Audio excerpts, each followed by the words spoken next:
In the vast darkness of space, silence reigns.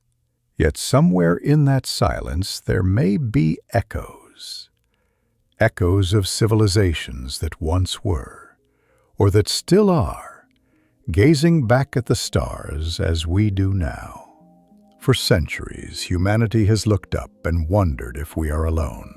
But today, science brings us closer than ever to answering that timeless question. The truth is that the universe is far too ancient, too vast, and too fertile for us to be its only story. Over billions of years, galaxies formed, stars were born, and planets emerged around them in uncountable numbers. NASA estimates that there are more planets than stars, hundreds of billions in our galaxy alone, and perhaps 2 trillion galaxies in the observable universe. That means there could be more worlds than grains of sand on every beach on Earth combined. If even a small fraction of those worlds host life, the universe may be teeming with stories waiting to be told. Our own planet is relatively young in cosmic terms, only 4.5 billion years old. But some exoplanets, discovered by NASA's Kepler and TESS missions, formed billions of years before Earth even existed. That means civilizations on those worlds could be billions of years ahead of us in their evolution and technology. Suppose life arose on those worlds early, as it did on Earth. In that case, while our planet was still forming, other civilizations might have already emerged, explored their stars, and perhaps faded long ago into cosmic history. Imagine a civilization a billion years older than ours, not a few hundred or a few thousand years more advanced, but a billion. The difference between us and them could be as vast as the difference between bacteria and human beings. If our species is still struggling to leave its own planet after a few decades of space travel, what might a species with a billion years of progress have achieved? Some scientists, such as the Russian astrophysicist Nikolai Kardashev, proposed a scale to measure such civilizations. A Type 1 civilization could harness all the energy of its home planet. A Type 2 could capture the energy of its entire star, perhaps through megastructures like a Dyson sphere. A Type 3 civilization could command the power of a whole galaxy. And beyond that, the imagination struggles to comprehend. If intelligent life truly follows an evolutionary path, then biological beings like us might just be one stage in a much longer process. Just as single-celled organisms gave rise to multicellular life, and primates gave rise to humans, intelligence may evolve beyond flesh. Perhaps, after millions or billions of years, civilizations inevitably merge biology with technology, creating a new form of existence, part organic, part machine. We can already see hints of this on Earth. Artificial intelligence grows more capable with every passing year. Neural interfaces connect minds to machines.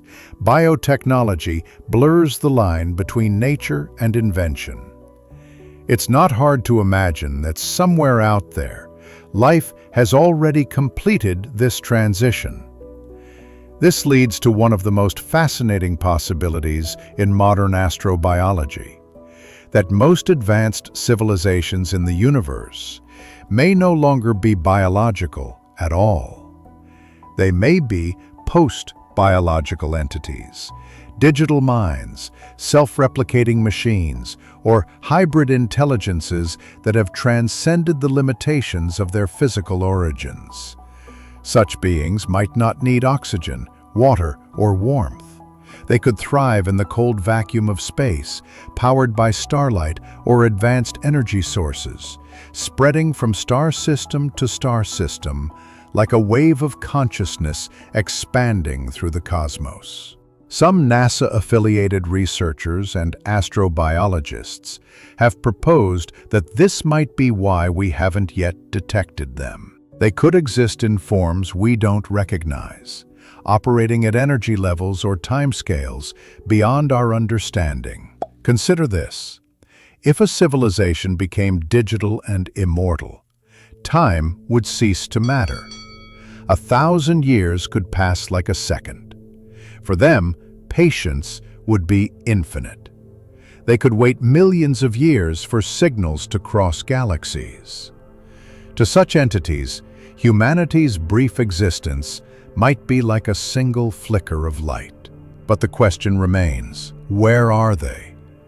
This is the heart of what scientists call the Fermi Paradox, named after the physicist Enrico Fermi, who famously asked, "Where is everybody?" If intelligent life is likely, why haven't we found evidence of it? There are many possible answers. Maybe civilizations are rare. Maybe they self-destruct before reaching the stars. Or perhaps they are deliberately silent, observing us from afar until we are ready to join a greater cosmic community. Some even suggest that advanced life might camouflage itself, using technology so advanced it appears as natural celestial phenomena. NASA's ongoing searches, like the James Webb Space Telescope studies of exoplanet atmospheres, are slowly peeling back that mystery. The Webb telescope, for example, has already detected carbon dioxide, methane, and water vapor in the atmospheres of distant worlds, molecules that, on Earth, are strongly linked to life. Astronomers have even identified planets in the so-called habitable zone, where liquid water could exist on the surface. Some of these worlds, like Kepler 452b or the super-Earth LHS 1140b, may be older and more stable than our own planet. Astrobiologists refer to such worlds as superhabitable, places that might be even better for life than Earth itself. According to studies published by researchers at the University of Washington and the Max Planck Institute for Solar System Research, these planets could have thicker atmospheres, more landmass, and longer-lasting geological stability. Ideal conditions for complex ecosystems to thrive. If life is a natural outcome of physics and chemistry, as many scientists believe, then intelligent life might also be a cosmic inevitability.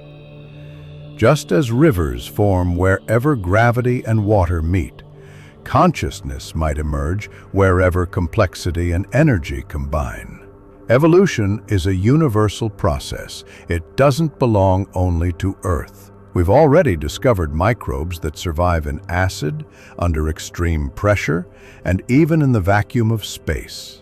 If life can exist under such hostile conditions here, why not elsewhere? Still, our search for intelligent life isn't limited to biology.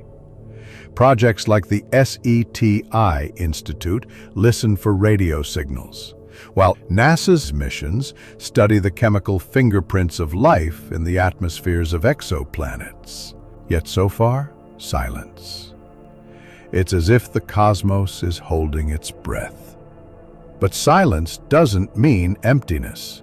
It might mean that communication happens in ways we don't yet understand. Some theorists even imagine communication through quantum entanglement, gravitational waves, or forms of data that are invisible to our instruments. Yet even with all our technology, we are still in our infancy as a spacefaring species. We've barely stepped beyond our home world. Our spacecraft have only begun to touch the edges of the solar system. To the universe, we are children, curious, fragile, and full of questions. But we are also learning faster than any species before us. In just a few centuries, we've gone from lighting fires in caves to sending probes beyond Pluto. Imagine what another few thousand years might bring, or 1,000,000. If we ever encounter another civilization, what would we learn from them? Perhaps they've already faced the same challenges we do now. War, climate, survival, the balance between progress and preservation. Maybe they've overcome them. Or perhaps they didn't. Each possibility teaches us something about ourselves. The search for intelligent life beyond Earth isn't just about finding others. It's about understanding our own destiny. Perhaps the universe is alive with minds far older and wiser than ours, watching, waiting, or simply existing beyond our perception. Maybe one day we'll meet them, or maybe, by searching for them, we'll discover what it truly means to be human. Until then, we keep listening, we keep imagining, we keep reaching for the stars. If you enjoyed this journey through the cosmos, don't forget to like, subscribe, and share to help others discover it too. All scientific sources and references are listed in the description below.